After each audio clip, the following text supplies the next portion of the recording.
On aborde maintenant notre dernier sujet. On parle du coronavirus. Lomé, la capitale togolaise, risque une deuxième période de couvre-feu et d'embouclage. C'est ce que sous-entend le premier responsable du comité de gestion de la riposte du Covid-19, le colonel Djibril Mohaman, qui était face à la presse le 8 octobre dernier. Pour lui, c'est la première fois depuis le début de la pandémie au Togo qu'il y a eu 139 cas positifs en une semaine, dont 91% proviennent de Lomé. Cette hausse du nombre de cas positifs constitue, selon le colonel médecin, une menace de taille qui peut conduire à une deuxième période de couvre-feu. Pour ce qui concerne le bouclage, eh bien, Djibril Mohaman fait savoir qu'il va être appliqué en fonction des augmentations des cas dans les quartiers ou zones concernées. David Jagwavi, un deuxième bouclage de Lomé à l'étude, ça fait craindre. Pour moins de 200 cas confirmés en une semaine, je pense que c'est quand même un peu exagéré. Et lorsque vous prenez les statistiques, c'est vrai que le comité qui gère cette pandémie a la volonté de mettre les Togolais à l'abri et de protéger justement ses concitoyens.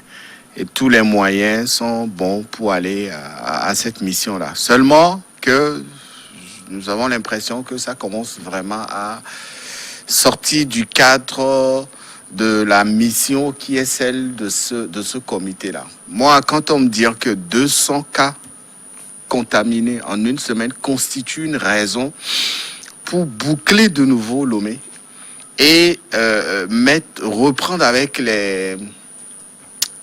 comment ils appellent, le couvre-feu, je pense que c'est quand même un peu exagéré. C'est un peu exagéré parce que ailleurs, les réalités ne sont pas les mêmes. Nous avons vu ce qui s'est passé dernièrement en France avec des décisions drastiques qui ont été prises par le gouvernement français. Et là, on parle des milliers de cas de contamination. On parle des chiffres qui font froid dans le dos. C'est vrai que j'estime qu'il y a d'autres moyens par lesquels le comité peut proposer aux habitants de la capitale d'aller vers une protection que de chercher à boucler de nouveau la ville de Lomé.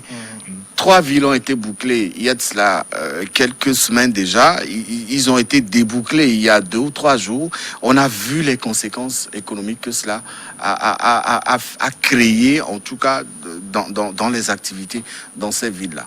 Le couvre-feu qui avait été instauré au Togo, en tout cas à Lomé, dans le Grand Lomé et dans certaines villes du pays, à l'heure actuelle, beaucoup de Togolais attendent encore d'avoir ne serait-ce que le bilan que ce couvre-feu a pu sortir de ces, je sais pas, 1 mois ou 2 mois que cela avait été imposé. En tout cas, pour nous qui habitons Lomé, beaucoup attendaient d'avoir un bilan des résultats de ce couvre-feu-là. Aujourd'hui, il n'y a pas de bilan réel qui soit là. Alors, on ne sait pas si le couvre-feu avait fait du bien ou alors avait fait du mal à la population de la capitale. Mais ce qui est sûr et ce qui est connu de tous, c'est que pendant cette période de couvre-feu, beaucoup d'activités ont disparu. Beaucoup de secteurs d'activité se sont retrouvés dans le ralenti et certains totalement bloqués. Aujourd'hui, les hôtels peinent à rouvrir, les restaurants, c'est le même constat, les boîtes de nuit et les bars, c'est encore plus compliqué là-bas. Ça veut dire qu'il y a un secteur d'activité ou des secteurs d'activité qui ont été atteints par cette décision-là.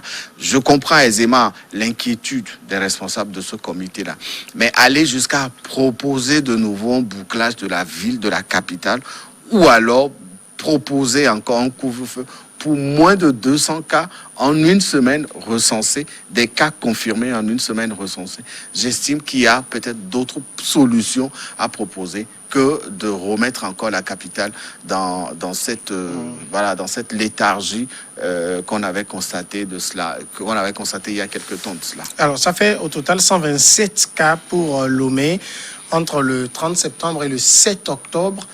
C'est déjà inquiétant pour envisager un nouveau bouclage? C'est déjà assez inquiétant quand on sait, David disait tout à l'heure que ce n'est pas très inquiétant, mais quand on sait l'état de nos structures sanitaires, le nombre de lits dont on dispose dans les centres appropriés au Covid. Et quand on sait que généralement, si des mesures drastiques ne sont pas prises pour limiter la propagation, on peut passer du simple au double au triple. En 2-3 semaines, je pense quand même qu'il y a légitimement des raisons de s'inquiéter. Et à mon avis, au lieu de penser à un bouclage systématique de la ville de Lomé ou à des mesures de couvre-feu, je pense qu'il faudrait documenter les raisons de cette propagation. La principale de cette, en tout cas, de cette augmentation de ces 2 derniers jours. Et je pense quand vous voyez un peu la première des raisons, c'est le relâchement des mesures barrières. Quand vous prenez la plupart des institutions, banques, microfinances, services publics, qui au début de la pandémie avaient disposé devant leur siège des dispositifs de lavage de mains, qui avaient des dispositifs de gel hydroalcoolique. La plupart de ces dispositifs aujourd'hui ne fonctionnent pas. Quand ils fonctionnent, il n'y a plus d'eau pour certains, il n'y a plus de savon, il n'y a plus de gel hydroalcoolique. Le masque, qui est devenu une mesure quasi obligatoire, n'est presque plus respecté. Dans les transports publics, les mesures de distanciation qui avaient été prises, notamment le fait qu'il n'y ait pas plus de 4 passagers, par exemple, dans les taxis de 4 places, et que ces passagers la portent systématiquement le masque. Ces mesures ne sont plus respectées comme il faut. Et à mon avis, et même les forces anti-Covid qu'on avait vu à un moment donné très à cheval sur le respect des mesures barrières ont disparu aussi. Les rassemblements ont repris. Vous savez, un peu partout aujourd'hui, les fêtes ont repris, les funérailles ont repris, certaines boîtes de nuit même ont repris le fonctionnement, malgré que l'interdiction soit formelle. Dans les bars, vous voyez la proximité. En tout cas, toutes les activités de vacances qu'on avait l'habitude de connaître ont repris de plus belle, sans qu'il y ait un accent particulier sur le respect strict des mesures barrières. Et à mon avis, c'est ce qui peut expliquer cette percée des cas ces derniers jours. Et donc, à mon avis, ce qu'il faudrait faire, c'est d'insister sur le respect des mesures barrières, de prendre les mesures pour que les lieux qui sont, à mon avis, aujourd'hui, un certain nombre de lieux, notamment les enterrements, les fêtes familiales, la plage, ces regroupements-là, qui sont source de propagation de virus, puissent s'arrêter au lieu de penser à un bouclage systématique. Parce que David expliquait tout à l'heure, le bouclage a un impact économique certain. Et même Novici, qui a été mis en place pour résorber cet impact-là sur un certain nombre de ménages, n'a pas véritablement montré son efficacité, son utilité par rapport aux activités économiques que les gens perdaient. Et là encore, le plan de relance mis en place pour les PME, on peine à avoir une lisibilité dans ce plan de relance. Ce serait, en tout cas, à l'ère où beaucoup de pays sont ouverts totalement, ce serait grave quand même de retourner à un couvre-feu systématique. Donc, ce qu'il faudrait faire, c'est au-delà de la question de l'étude. Et je pense que c'est peut-être aussi un effet dissuasif sur le respect que d'annoncer un couvre-feu, parce que pour tous ceux qui ont vécu le couvre-feu, on sait un peu de quoi il s'agit. Et donc, cette annonce aura peut-être un effet dissuasif au niveau des populations. Mais il faut plutôt étudier tous les autres aspects de la question et ne recourir au bouclage ou au couvre-feu qu'en cas véritablement de dernier recours. Alors c'est vrai que c'est une hypothèse qu'a émise le colonel Djibril Mohamed, mais il y a de fortes chances qu'on en vienne si la propagation continue par gagner du chemin, comme c'est le cas à Lomé actuellement. La propagation, elle a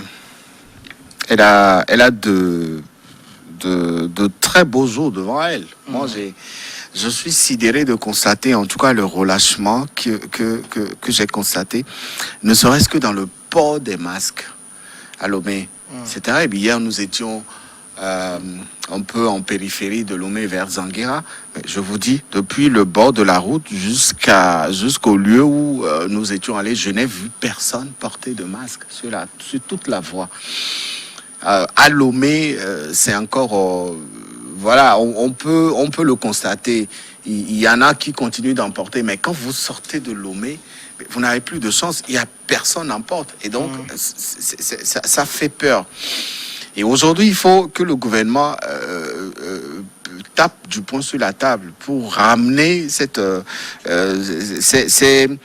restrictions qu'il avait imposées aux Togolais. Au tout début de la crise, on a vu, moi j'ai vu quand même qu'il y avait eu une sorte d'éveil de conscience collective où tout le monde était rentré dans le jeu. Ouais. Aujourd'hui, quand vous faites le tour des services publics ou alors des grands magasins qui sont à Lomé, vous ne trouverez plus. C'est ce que Marc disait, c'est vrai, c'est un constat réel. C'est triste, vous ne trouverez plus de gel hydroalcoolique, vous ne trouverez plus de système de lavage de mains, même les contrôles. Voilà, il n'y en a plus. Et donc tout ça constitue véritablement des sources de propagation. Quand vous faites un tour à la plage les week-ends, vous voyez des attroupements. Il y a des gens qui continuent d'aller à la plage. Et le gouvernement n'a pas aussi été aussi attentif. Et on a vu des funérailles qui ont repris. On a vu dans les transports publics.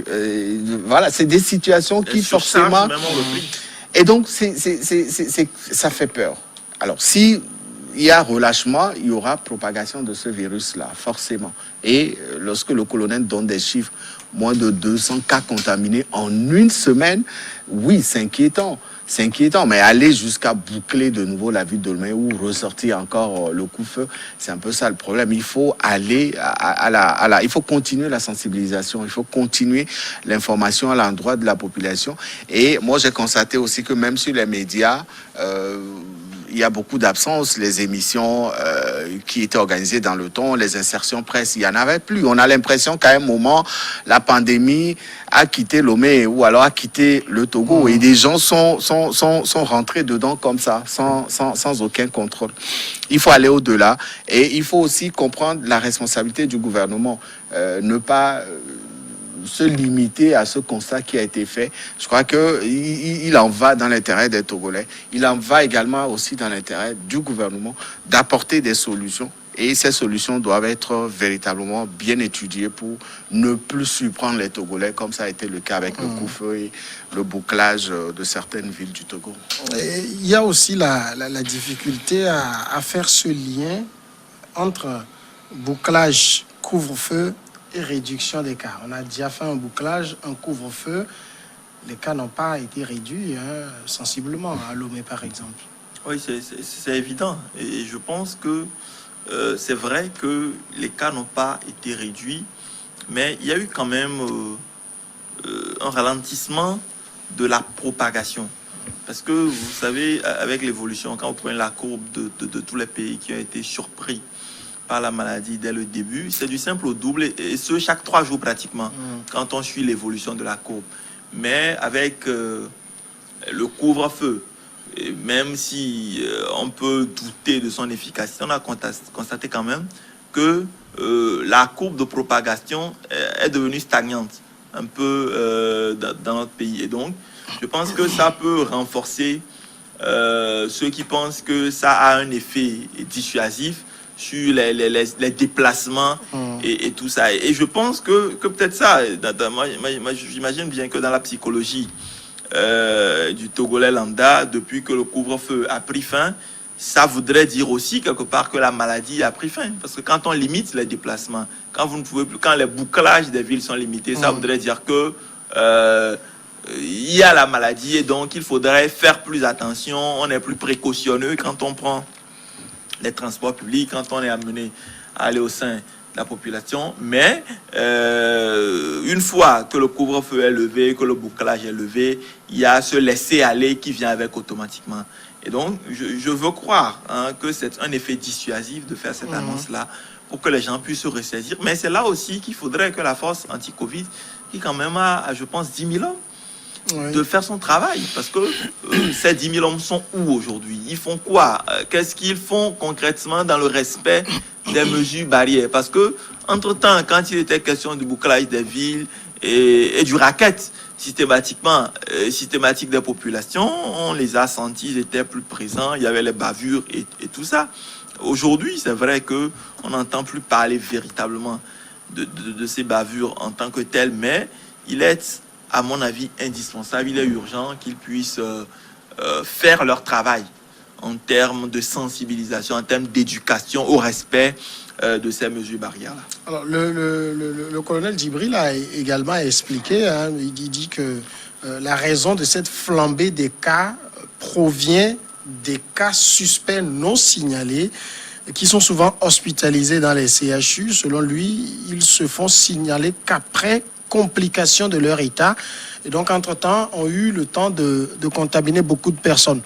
Bon, c'est vrai qu'aujourd'hui, on nous dit, et dans la communication, on veut que lorsque vous commencez par manifester les symptômes d'un palu, qui sont très similaires, puisque le Covid se manifeste, 70%, c'est les mêmes symptômes qu'un palu. Il faut se signaler, faire le test, mais ça, c'est pas encore vraiment rentré dans les habitudes. Hein.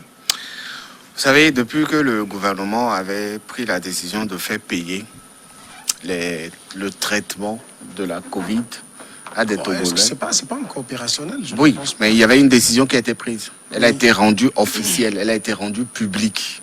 Ça a freiné la volonté des Togolais de se signaler. Et quand on vous dit que vous devez payer 40 000, lorsque vous arrivez à l'hôpital et qu'on détecte en vous les comment ils appellent ça, les signes de COVID. Voilà, de Covid sur vous, eh bien, à partir du moment où le test est positif, le traitement est pris en charge, non plus par le gouvernement, mais par vous, en tant que citoyen. Combien de Togolais ont l'argent pour aller...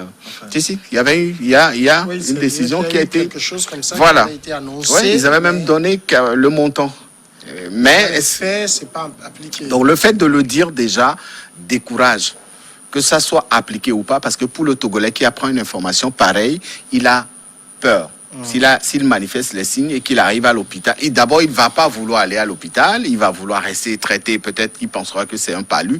Et pendant ce temps, il commence à contaminer, à propager le virus. Et donc, ça fait que le problème était là. Alors, le constat du colonel, c'est vrai, c'est réel. Et aujourd'hui, c'est ce qui est constaté. Des gens sont malades, mais ils ne savent pas qu'ils sont malades. C'est des porteurs sains. Ils ont le virus en eux, mais ils ne savent pas. Mais pendant ce temps, vous contaminez votre entourage direct. Et cela risquerait d'augmenter le taux de contamination dans le pays. Il faut que le gouvernement revienne avec des propositions à l'endroit de la population. Moi, je me rappelle qu'au début, on avait senti une très forte campagne de sensibilisation qui avait très bien marché. Des gens appelaient même pour signaler des cas dans leur entourage direct ou alors dans leur lieu de résidence ou dans leur quartier de résidence. Et ça participait à apporter des traitements à ces malades-là. Aujourd'hui, que la campagne elle n'est plus visible, en tout cas sur les médias, on ne sent plus véritablement cette campagne. On a l'impression, pour beaucoup de Togolais estiment peut-être que le virus n'existe plus. Et quand vous allez même dans certaines contrées, dans certains villages, lorsque vous entendez des gens parler de ce virus, vous avez l'impression que nous ne vivons pas sur le même territoire. Et donc pour certains, le virus n'existe pas, c'est une invention du gouvernement ou alors des Blancs, etc. Il faut reprendre cette sensibilisation. Il faut aussi développer la disponibilité de l'État à accompagner des Togolais qui manifestent ce genre de problèmes et les amener à venir se faire traiter. Et cela participera aussi à freiner un peu l'évolution.